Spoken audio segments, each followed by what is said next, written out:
So Jesus spoke very powerfully about the truth in our lives and how when we get to know the truth, it will set us free. And of course, he was talking about himself being the truth, and when we get to know him, we are set free.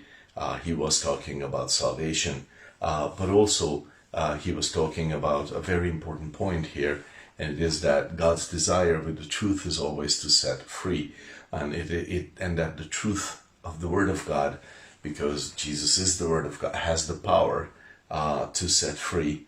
And just that thought, do we want to be people who rehearse the truth, who quote the truth, who throw around the truth, who have great lexical knowledge of the truth? And so like the Pharisees and many religious people before and after had maybe knowledge of the truth, but was that truth delivering people? And the answer was no, actually no. And even though the Pharisees or scribes, they represented the truth of Moses, well, the truth of God actually, from the law of Moses, still it wasn't setting anyone free. So how does this work in our lives? Well, I don't want to be, and I'm sure you don't want to be the person which say the truth, which does not deliver anyone.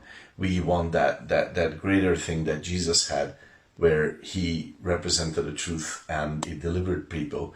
We want to be like the apostles, the disciples of the Lord, who spoke the truth and it delivered people, like the Christians over the millennia who had that power. We would like to be like our fathers and grandfathers in the faith who had that power.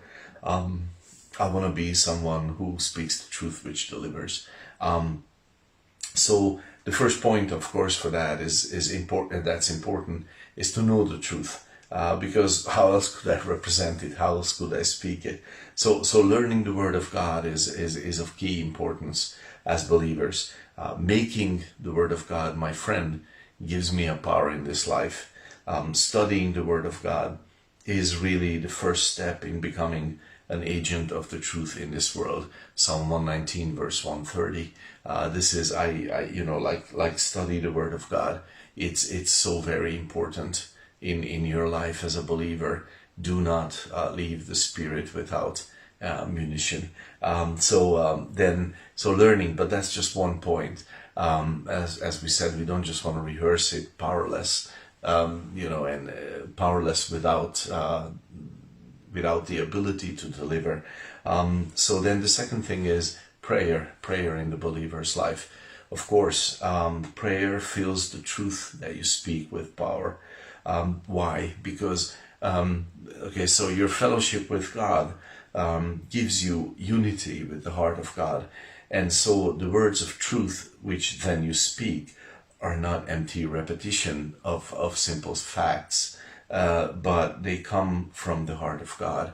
2 Thessalonians 1:11, 1 Thessalonians 2, 1 Corinthians 2:13, many verses speak together about this. And finally, ministering the truth in love in Ephesians 4:15, that's an important part of this, that you minister the truth in love. You don't just cold facts judgmentally or hurt someone with it. That's not the point. Ephesians 4:15, you minister, you speak the truth in love. That has its price, because love cares enough to get hurt by the other.